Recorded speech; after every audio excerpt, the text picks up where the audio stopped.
The last person to leave after Dad's funeral was the first to tell me I needed to get out of his house. I stood in our kitchen, my childhood kitchen, watching Paisley adjust her designer black dress in the reflection of the microwave door. The same microwave where Dad and I used to heat up midnight snacks when I couldn't sleep.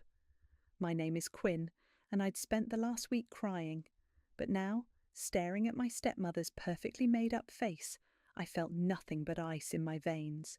"Darling," Paisley's voice dripped with fake sympathy. "I know this is difficult, but the will is quite clear. The house goes to me and my children. You'll need to be out by tomorrow evening." I gripped the counter. "Tomorrow? Dad's body isn't even cold." "Don't be crude." Felicity, my stepsister, sauntered in with a glass of wine. At 25, she'd already mastered her mother's condescending smile. "We're being generous, giving you 24 hours. Legally, we could make you leave now." The kitchen filled with the click-clack of more heels. Josephine, the youngest, lurked in the doorway, while Gerard leaned against the fridge, refusing to meet my eyes.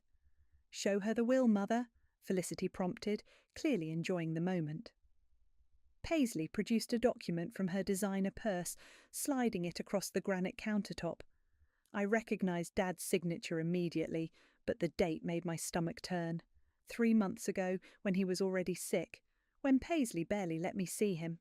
"As you can see," Paisley pointed to a paragraph with her manicured nail, "the house and most assets transfer to me and my children. There's a small trust fund for you, of course. Your father wasn't completely heartless." "Heartless?" My voice cracked. "He was my father." "For 17 years, Felicity cut in. "Then he was our father for 15. Quality over quantity, right?" Gerard shifted uncomfortably. "Fel, maybe we could give her a few days." Absolutely not," Paisley snapped. "The decision is final. Quinn needs to start her own life, away from here." I looked around the kitchen, at the marks on the doorframe where Dad had measured my height every birthday until I was 16, at the dent in the cabinet from when I'd tried to make him breakfast in bed and dropped the pan, at the window where we'd watched thunderstorms together. "I'll need time to pack," I managed. "We'll have someone pack for you," Paisley said. "Just take your essentials. We'll ship the rest to whatever address you provide." Josephine stepped forward, her voice small. "Quinn, I saved you some of the photo albums." "Josie," Paisley warned, and the girl retreated. I stood there, surrounded by the family that had invaded mine, feeling like I was drowning. "Can I at least sleep here tonight?" Paisley's lips tightened. "Fine, one last night, but I want you gone by 6 tomorrow evening. We're having the interior decorator over to discuss renovations." "Renovations?" The word felt like acid. Dad loved this house exactly as it is. "Dad's not here anymore," Felicity said, taking another sip of wine. "And thank God, do you know how embarrassing these outdated curtains were?" Something in me snapped. I lunged forward, but Gerard caught my arm. "Don't!" he whispered. "It'll only make things worse." I jerked away from him, my voice steady despite the rage burning through me. "You're right. I'll be gone tomorrow." As I turned to leave, Paisley called out, "Oh, and Quinn, don't get any ideas about taking things that aren't yours. We've photographed every room." I climbed the stairs to my old bedroom, each step feeling heavier than the last. Through the walls, I could hear them laughing downstairs, probably already planning which rooms they'd claim. Sitting on my bed, I pulled out my phone and called Julian, my oldest friend. "They're kicking me out," I whispered when he answered. "What? They can't do that. It's your dad's house." "Apparently they can. There's a will." "That doesn't sound like your dad," Julian said. "He wouldn't—" His words triggered something in my memory. A conversation from months ago, before Dad got really sick. We'd been in his study, and he'd said something odd. "If anything ever happens to me, check the safe behind the bookshelf. Not everything will be in plain sight." I sat up straight, my heart pounding. "Julian, I need to go. But tomorrow I might need your help." Hanging up, I listened to the voices downstairs. They thought they'd won. They thought tomorrow they'd watch me walk away from my home, my memories, my inheritance. But Dad had taught me one thing above all else: always have a backup plan. I waited until midnight when the house grew quiet. It was time to visit his study. The floorboard outside Dad's study always creaked. I'd memorized its exact location years ago, tiptoeing past it countless times during late-night raids to his candy stash. Tonight, I stepped over it carefully, listening for any movement from the other bedrooms. Silence. The study door wasn't locked. Paisley probably thought she'd already won. Moonlight filtered through the windows, casting shadows across Dad's leather chair, his collection of first editions, the chess set where he'd taught me to play. I closed the door behind me and clicked on my phone's flashlight. Behind the bookshelf, I whispered to myself. But which one? The study had floor-to-ceiling shelves on 3 walls. I ran my fingers along the spines of his books, remembering how he'd read to me here. The memories threatened to overwhelm me, but I pushed them back. "Focus, Quinn!" A soft knock made me jump. "It's just me," Gerard whispered, slipping inside. "Need help?" I aimed my flashlight at his face. "Why would you help me?"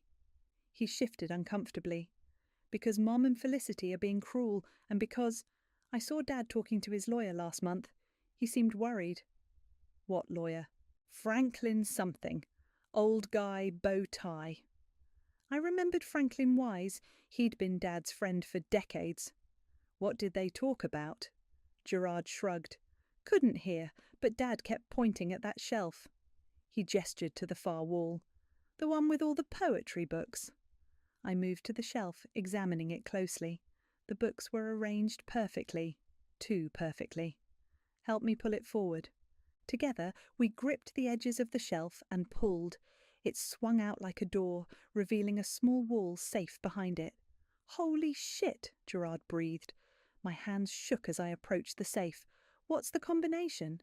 "No idea, but knowing Dad." Gerard trailed off. Knowing Dad, it would be something meaningful. I thought for a moment, then tried my birthday. Nothing. "Try Mum's death date," Gerard suggested quietly. I looked at him sharply. He'd never acknowledged my mother before. I entered the date, 03/17/05. The safe clicked open. "I'll keep watch," Gerard said, moving to the door. "Hurry." Inside the safe, I found several envelopes, some old photos, and a leather folder. The first photo made my throat tight. Dad and me at my high school graduation, both of us beaming, before he got sick, before Paisley took over everything. The leather folder contained legal documents. I skimmed them quickly, my heart racing faster with each page. There it was, a codicil to his will, dated just 2 weeks before his death. Properly notarized, witnessed, and crystal clear, the house was mine. "Someone's coming," Gerard hissed. I shoved everything back except the codicil, which I tucked into my pyjama pocket. We quickly pushed the bookshelf back into place. The door opened. Felicity stood there in her silk robe, eyebrows raised. Well, what's this?" "Couldn't sleep," I said smoothly. "Wanted to say goodbye to Dad's study." "With Gerard?" She smirked. "How touching. A little late-night bonding before you're kicked to the curb." Gerard stepped forward. "Leave it alone, Fel." "Does Mum know you're helping her?" Felicity's voice turned sharp. "Because I'm sure she'd be interested to hear about this little midnight meeting." "Go ahead, tell her," I said, walking past her. "I'm leaving tomorrow anyway, right?" Back in my room, I pulled out the codicil with trembling hands. I read it 3 times to be sure. Then I called Julian. "I need you to pick me up early tomorrow," I told him. "And I need Franklin Wise's number." "Already? It's not even dawn." "Trust me, things are about to get interesting." A soft knock interrupted me. Gerard again. "I didn't tell them what we found," he said, closing the door behind him. "But Quinn, be careful. Mum and Felicity, they can be vindictive." "I know." I studied his face. "Why did you help me?" He was quiet for a moment. "Because Dad talked about you all the time when they weren't around. He missed you, and because—" He hesitated.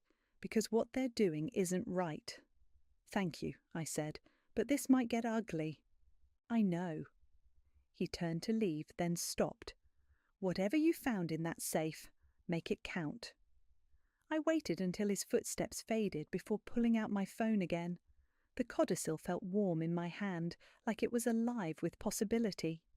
They thought they could erase me from my own home, treat me like an unwanted houseguest. But Dad had left me one last gift: the power to fight back. I dialed Franklin's number, watching the sun rise outside my window. It was time to show them what happened when you underestimated John Perry's daughter. Franklin's office hadn't changed in 15 years. Same leather chairs, same brass desk lamp, same bow tie. He studied the codicil through his reading glasses while I sat across from him, trying not to fidget. "This is legitimate," he said finally. "Your father came to me directly, insisted on updating his will. He knew Paisley was influencing things." "Influencing?" I leaned forward. Franklin removed his glasses. "Your father discovered that Paisley had been meeting with another lawyer, Marcus Reed. She convinced your father to sign a new will when he was heavily medicated, the one she showed you yesterday." "That's illegal," Julian said from the chair beside me. "Highly unethical, certainly." Franklin pulled out another document.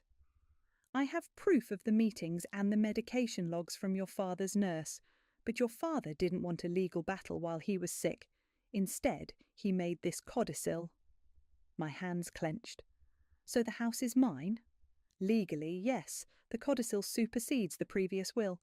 But Quinn—" He hesitated. "Paisley won't leave quietly." "Good," I said. "I don't want quiet." Julian touched my arm. "Quinn, maybe we should just present the codicil formally, let the lawyers handle it." I shook my head. They humiliated me at Dad's funeral, made me feel like a stranger in my own home. I want them to feel what that's like. Franklin's eyes twinkled. "Your father would appreciate the poetry of that. He always said you had his spine." "So what's our play?" Julian asked. I smiled. "They're having an interior decorator over at 6. Perfect time for a family meeting, don't you think?" Franklin nodded slowly. "I'll arrive at 6:30. That should give them time to get comfortable. But Quinn, be careful. People like Paisley when they're cornered." "They bite," I finished. "I'm counting on it." Back in Julian's car, he turned to me. "You're enjoying this a little too much. You didn't see Felicity's face when she told me to get out, or hear Paisley talking about renovating Dad's study before he was even buried. I get it, but revenge isn't always—" "This isn't just revenge," I cut him off. "This is justice. Dad wanted me to have the house. They tried to steal it." "Okay." He started the car. "What do you need me to do?" "I need you to help me set up some cameras. If they're going to show their true colours, I want it on record." We spent the next few hours buying small wireless cameras and hiding them strategically around the house. One in the living room, one in the kitchen, one in the foyer.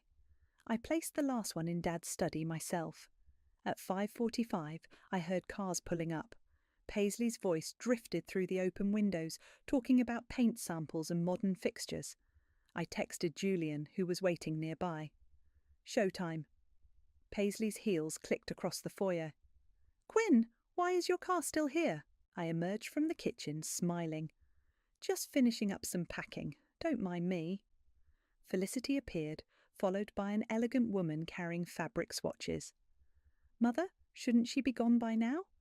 "I'm leaving soon," I said sweetly. "Just waiting for a meeting." "Meeting?" Paisley's eyes narrowed.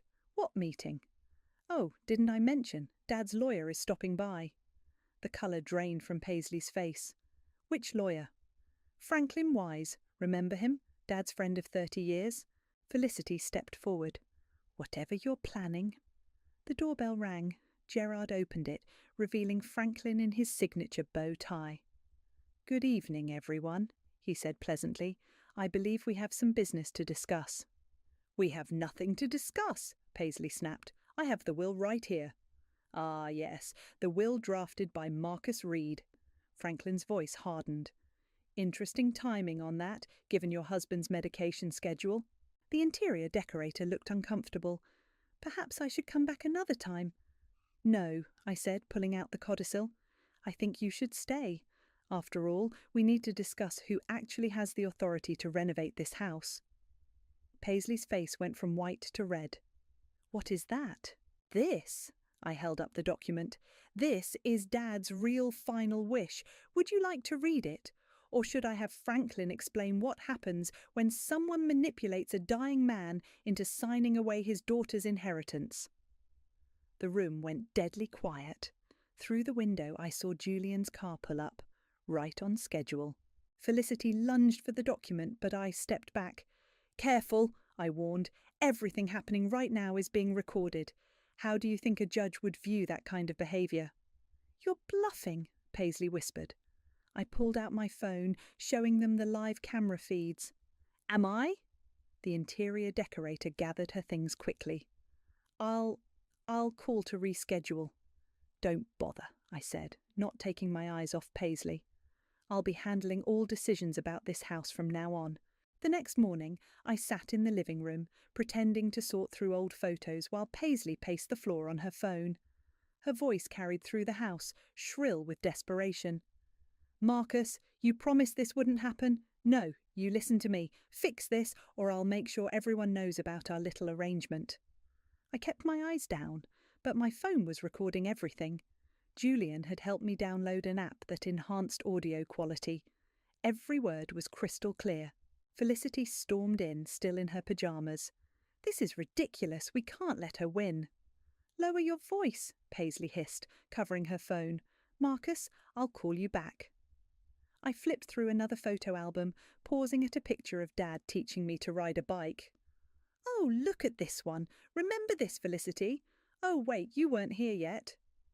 Enjoy it while you can, Felicity spat. We're contesting the Codicil. With what evidence? I looked up innocently. The part where you manipulated Dad while he was on morphine, or the part where you kept me from seeing him those last weeks? Josephine appeared in the doorway, looking uncertain. Mum, maybe we should just... Shut up, Josie, Felicity snapped. Go pack your things. Nobody's packing anything, Paisley said firmly. This isn't over. I stood up, stretching. You're right, it's not. I'm still deciding what to do about the fraud. Franklin thinks we have a strong criminal case. The colour drained from Paisley's face. You wouldn't dare. Try me. I walked to the window, watching Julian's car pull up, right on cue. Oh, look, help has arrived. I'm having the locks changed today. You can't do that. Felicity lunged forward, but Paisley grabbed her arm. Don't give her more ammunition, she warned. I smiled. Smart. The cameras are still rolling, by the way. Every word, every action. Gerard appeared, looking exhausted. Mum, can we talk? Privately? Not now, Paisley snapped. Yes, now. He grabbed her arm, pulling her toward the kitchen. I picked up another photo album, but kept my phone recording. Their voices carried clearly. This is insane, Gerard was saying. We need to stop. I will not be humiliated by that girl. That girl is Dad's daughter, his real daughter. A slap echoed through the house, then silence. I winced, but kept my face neutral as Paisley stormed back in. Her hands were shaking. You think you've won, she seethed. You have no idea what I'm capable of. Actually, I do. I held up my phone. That slap sounded pretty clear, don't you think? Wonder what social services would think about how you treat your kids. Josephine started crying.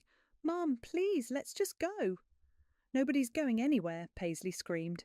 Julian walked in, toolbox in hand. Everything okay in here? Perfect timing, I said. The locks need changing in the whole house, every door. You heard her, Felicity sneered. We're not leaving. Then I'll call the police, I said calmly. I have the legal documents showing my ownership, plus evidence of fraud, abuse and harassment. Your choice. Gerard emerged from the kitchen, his cheek red. Mum, she's right. We need to go. Gerard? Paisley looked betrayed. No, Mom, look at yourself. Look at what you're doing to us. To yourself. Felicity grabbed a vase, one of Dad's favourites, and hurled it at the wall. It shattered spectacularly. Perfect, I said, as Julian's camera caught everything. That'll look great in court. You bitch, Felicity whispered. You planned all of this? Actually, you did. I'm just better at it. I turned to Julian. Start with the front door, please. Paisley's shoulders sagged suddenly. She looked older, defeated. Fine, you want the house? Keep it, but don't think this is over. Oh, I know it's not, I replied. But here's the difference. I have proof of everything you've done. Every scheme, every lie, every manipulation. One wrong move and it all goes public. How's that for leverage? Josephine touched my arm. Quinn, please. I softened slightly.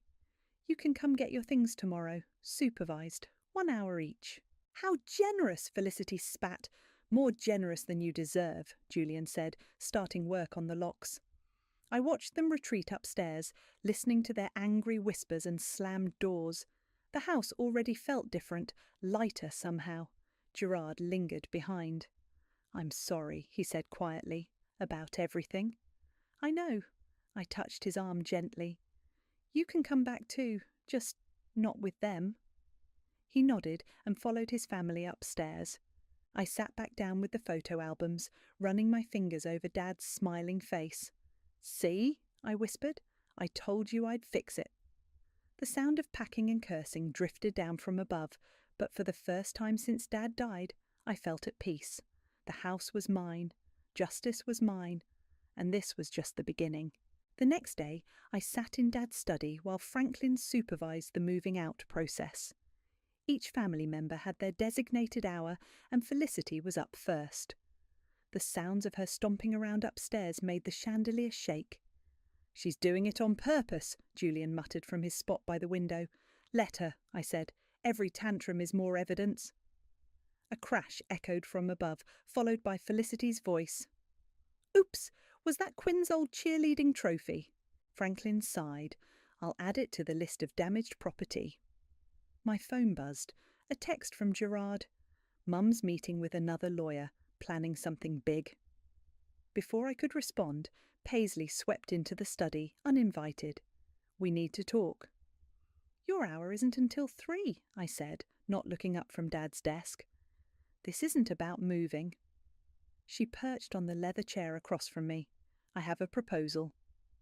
Julian stepped closer, phone ready to record. Half? Paisley said. We split everything 50-50, the house, the assets, everything. I laughed. You're not in a position to negotiate. No, she leaned forward. What if I told you there are things about your father you don't know, things that could damage his reputation? The room went quiet except for Felicity's continued stomping upstairs. Are you threatening to slander my dead father? I kept my voice steady. I'm offering you a chance to protect his memory. Paisley's smile was razor sharp. Those last months he was confused, said things, wrote things. Would be a shame if those ramblings became public. Franklin cleared his throat. Mrs. Perry, I advise you to consider your next words carefully. Stay out of this, Franklin. She turned back to me. What's it going to be, Quinn? Share the house or watch your father's legacy burn? I opened Dad's desk drawer slowly, pulled out a small recorder. Thank you for that confession. Want to add attempted blackmail to the fraud charges? Her face contorted. You little... Mother! Gerard appeared in the doorway. Stop, please. Always taking her side, she hissed. No, he said firmly.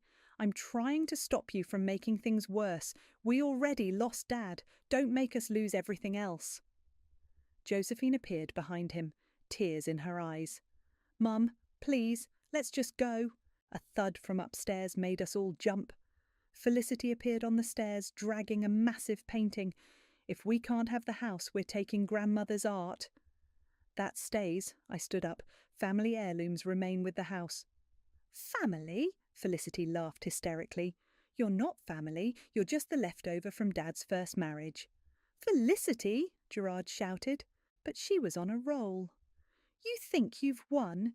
You think this makes you special? Dad only kept you around out of guilt. Everyone knows he loved us more.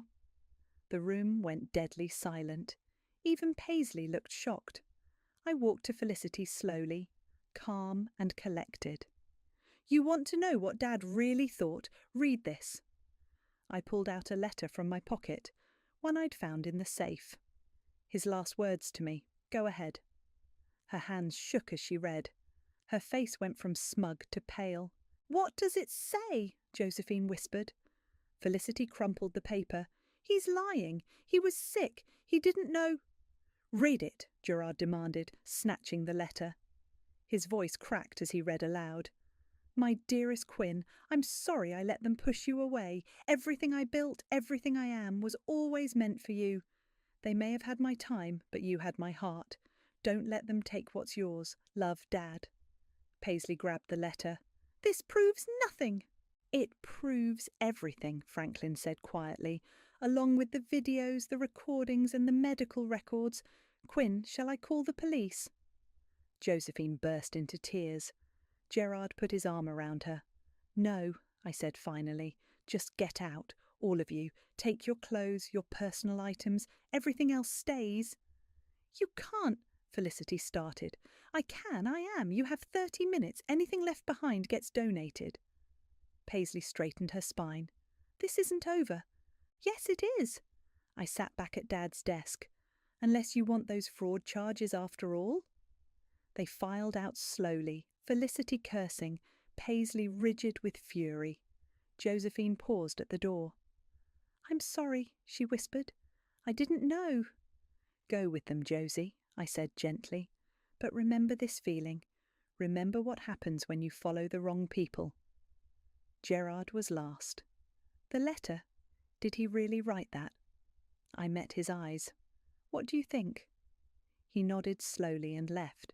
Julian started a timer on his phone. 30 minutes. I looked around Dad's study at the empty spaces where Felicity had already grabbed things, but it didn't matter. The house was mine. His legacy was safe. And my revenge? It tasted exactly like justice. The house felt enormous that night. Every room echoed with emptiness, despite still being fully furnished. I wandered from space to space, touching familiar objects, trying to feel triumphant. Instead, I just felt hollow. The doorbell rang at midnight. I checked the security camera. Gerard stood on the porch, hands in his pockets. You shouldn't be here, I said through the door. I know, but I need to talk to you. I opened the door but blocked the entrance. If Paisley sent you, she doesn't know I'm here. He looked exhausted. Can I come in, please? Against my better judgment, I stepped aside. We walked to the kitchen, where I'd already cleaned up all traces of them. Their coffee mugs, their fancy tea containers, their pretentious organic snacks. Want some hot chocolate? I asked. Dad's secret recipe. With the tiny marshmallows? Is there any other way? For a moment it felt almost normal, like we were actually siblings who grew up together, not strangers forced into a family. They're staying at the Marriott, he said, watching me heat the milk. Felicity's having a meltdown. Mum's on her 4th glass of wine. Josephine won't stop crying. Not my problem. I know. He accepted the mug I handed him. But Quinn, there's something you should know about the day Dad signed that will. I gripped my mug tighter. I don't want to hear, you need to. His voice was firm. I was there. Mum told me to keep you busy, to take you to lunch, remember? I did remember. It had seemed so innocent at the time. While we were gone, she brought Marcus to the hospital. He was having a bad day, really bad. The nurses had just given him morphine. Stop, I whispered. He kept asking for you, but Mum told him you were too busy, that you didn't want to see him. She made him think. The mug slipped from my hands, shattering on the floor. Hot chocolate splashed everywhere. Don't move, I said automatically, grabbing paper towels, just like Dad used to say whenever we spilled something. Gerard knelt to help me clean up. I should have told you then, but Mum, she has a way of making you feel like you're crazy for questioning her. Why tell me now? Because I watched her destroy one family. I don't want to watch her destroy what's left of this one. I sat back on my heels, surrounded by ceramic shards. There is no family left. There could be. He met my eyes. I'm not asking for them. I'm asking for me. And for Josephine. She's just a kid, Quinn. She doesn't understand any of this. She's 18. She's terrified. Mum's already talking about lawsuits, private investigators, digging up dirt on you and Dad. I stood up, throwing the paper towels away. Let her try. Quinn, please, you won your house back. You proved Dad loved you most. Isn't that enough? Enough? I spun around. They tried to steal everything from me. They kept me from my dying father. I know. He stood too. And they were wrong. But this revenge, it's changing you. You're starting to sound like them. The words hit harder than I expected. Dad used to say something similar about Paisley. Bitterness changes people, Quinn, makes them ugly inside. My phone buzzed. A text from Josephine. I miss you. And Dad. I'm sorry. Gerard watched me read it. She means it, you know. She's different from them. Different enough to testify about what really happened with that will? He stepped back. That's what this is about. You're building a case. I'm protecting myself. No, you're becoming exactly what they accused you of being. He headed for the door.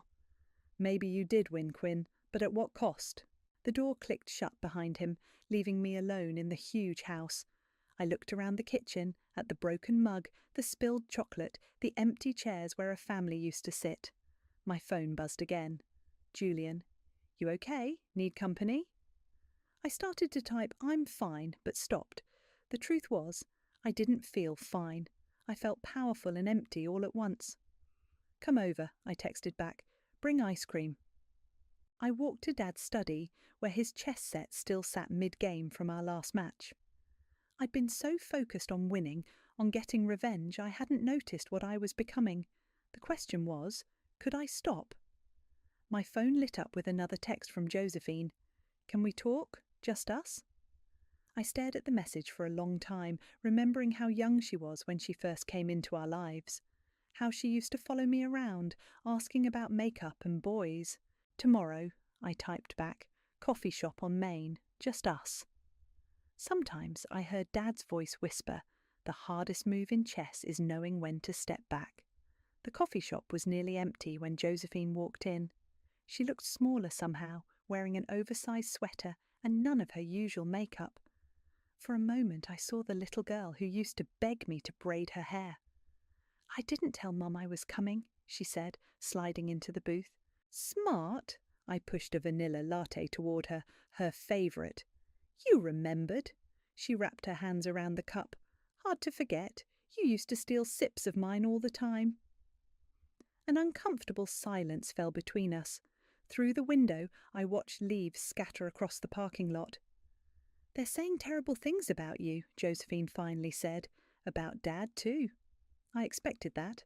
Felicity wants to sell stories to the local papers about Dad being abusive, about him playing favourites. Mum's encouraging it. My hand tightened around my cup. They wouldn't dare. They would. Mum's desperate. Josephine glanced around and lowered her voice. She's been calling Dad's old business partners, trying to find dirt. And this morning I saw her with Dad's watch, the one you always loved. She said she'd make sure you never got it. The silver pocket watch? My stomach dropped. Dad had promised it to me on my 16th birthday. Josephine nodded. She gave it to Felicity to hide. I'm not supposed to know where. Why are you telling me this? Her eyes filled with tears. Because it's wrong. All of it. The lies, the schemes. I can't sleep at night. I keep seeing Dad's face. How sad he was those last weeks when he asked for you. I reached for her hand, but she pulled back. No, let me finish. I heard them, Quinn. The day they brought that lawyer. Dad was so confused, he kept calling me by your name. Mum told him you didn't want to see him, that you were too busy. He cried. My coffee turned to acid in my stomach. Josie. I should have told you then. But Mum said it was for the best, that you'd abandoned us anyway. I believed her because it was easier than admitting what we were doing. A notification popped up on my phone, a security alert from the house. Someone had triggered the back door sensor. I have to go. I stood up abruptly. Wait! Josephine grabbed my arm. There's more. Felicity hired someone. They're going to the house today, while you're here. I was already dialing Julian. Where's the watch, Josie? The old tree house in Dad's garden. Thank you. I headed for the door. Quinn? Her voice was small. I really am sorry. I know, kiddo. I managed a smile. Stay away from the house today, okay? Julian picked me up around the corner. We drove in tense silence until he said, "You called the police, right?" "Not yet. I want to catch them in the act." "That's crazy. They could be dangerous." "They're not. It's probably just Felicity being dramatic." I pointed to a car parked near my house. "See? That's her BMW." We parked down the street and approached quietly. The security app showed movement in the garden. "Got you," I whispered, leading Julian around back. We found Felicity halfway up the treehouse ladder, cursing as she struggled in her designer boots. "Looking for something?" I called out. She screamed and lost her grip. Julian rushed forward to catch her before she fell. "Get your hands off me!" She shoved him away. "Breaking and entering," I said, filming with my phone. "That's a felony, Felicity." "It's my house too." "No, it's not. And that watch you're trying to steal? Dad promised it to me years ago. I have it in writing." "You have everything in writing, don't you?" She spat. "Little Miss Perfect, Daddy's favourite." At least I didn't have to drug him to get what I wanted. She lunged at me, but Julian stepped between us. "Enough! Quinn, call the police." "No," I said, surprising myself. "Let her go." "What?" "Go, Felicity, but tell Paisley this ends now. No stories to the papers, no more schemes, or next time I press charges." She straightened her designer jacket, trying to salvage her dignity. "You think you're so much better than us?" "No," I said quietly. "I just loved him more than I hated you." She fled to her car, tires squealing as she drove away. Julian helped me retrieve the watch from the treehouse. It was still beautiful, still ticking perfectly. "You okay?" he asked as I held it. "No." I traced the inscription Dad had added years ago. "For my Quinn, who always makes time for love." You did the right thing, letting her go. Did I? I stared at the watch. Or am I just tired of fighting? Maybe both. He squeezed my shoulder. "Come on, let's get you inside before they try something else." But as we walked back, I couldn't shake the feeling that this wasn't over. Not by a long shot. The real estate agent's heels clicked against the hardwood floors as she walked through the house. "It's a beautiful property. We could list it tomorrow." I nodded, watching her measure the living room windows. Dad's watch felt heavy in my pocket as I touched the familiar walls one last time. My phone buzzed. A text from Gerard. "Mum's being served with fraud charges right now. Thought you should know." Another message followed. "It wasn't you, was it?" "No," I typed back. "Franklin did it. Said Dad made him promise." The agent's voice pulled me back. "The garden is spectacular. That treehouse might need to come down, though." "The treehouse stays," I said firmly. "It's part of the rental agreement." She raised an eyebrow. "Rental?" "Yes, I'm not selling. I'm looking for the right family to rent to. Someone who'll love this place like we did." "Like we should have," I added silently. The doorbell rang. Julian opened it before I could move. We'd developed a system after Felicity's break-in attempt. "It's Josephine," he called out. She stood in the foyer, clutching a familiar photo album. "I brought this back. It's yours anyway." The real estate agent excused herself to make some calls, leaving us alone. "How's everyone taking the fraud charges?" I asked. "Mum's lawyer says she might avoid jail if she cooperates. Felicity's having a meltdown about her reputation." Josephine opened the album. "But that's not why I'm here. Look what I found." The photo showed all of us on Dad's last birthday. He was thin but smiling, one arm around me, the other around Josephine. Even Gerard was grinning. Only Paisley and Felicity stood apart, their smiles tight. "We could have been a real family," Josephine whispered. "Maybe, but we chose sides instead. I chose wrong." She closed the album. "Gerard told me you're renting the house out." "I can't live here right now. Too many ghosts." "Where will you go?" I pulled out a brochure from my back pocket. "Remember when Dad talked about that writing program in Scotland, the one he always wished he'd done?" Her eyes widened. "You're going?" "For 6 months, maybe longer." I handed her a key. That's why I need someone to check on the renters, make sure they're treating the place right. Me? You and Gerard if he wants. The garden needs attention too. Dad's roses won't grow themselves. She clutched the key. But after everything, you told me the truth, Josie, about the will, about the watch. That counts for something. The real estate agent returned, tablet in hand. I have several interested parties already, all excellent references. Show me, I said, but kept my eyes on Josephine. Stay, help me choose? She nodded, wiping her eyes. We spent the afternoon interviewing potential renters. A young family caught my eye. Their little girl immediately asked about the treehouse, just like I would have. As the sun set, Julian helped me pack the last box into his car. You sure about this? About Scotland? Yes. About the house? Getting there. And them? He nodded toward Josephine, who was showing the family around the garden. Them? I pulled out Dad's watch. I'm learning something Dad tried to teach me. Revenge feels good for a moment, but grace lasts longer. Gerard's car pulled up.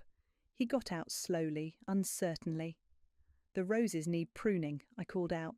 Think you remember how? He smiled slightly. Dad made us practice enough. Good, because I left instructions for both of you. Garden maintenance, house checks, the works. Think you can handle it? Together? He glanced at Josephine. Together, she echoed, joining us. I handed Gerard a copy of the key. Don't make me regret this. We won't, they said in unison, sounding young again. Later, as Julian drove me home, I looked at the final text from Paisley. You'll regret this, all of it. I deleted it without responding. She'd lost everything that mattered. Her reputation, her social standing, her control. My revenge had worked perfectly. But watching Gerard and Josephine in the rearview mirror, standing together in Dad's garden, I realised something. The best revenge wasn't taking everything from Paisley. It was saving what I could of the family Dad had wanted us to be. I pulled out his watch one last time, running my fingers over the inscription. The glass face reflected the setting sun, and for a moment I swore I could see him smiling.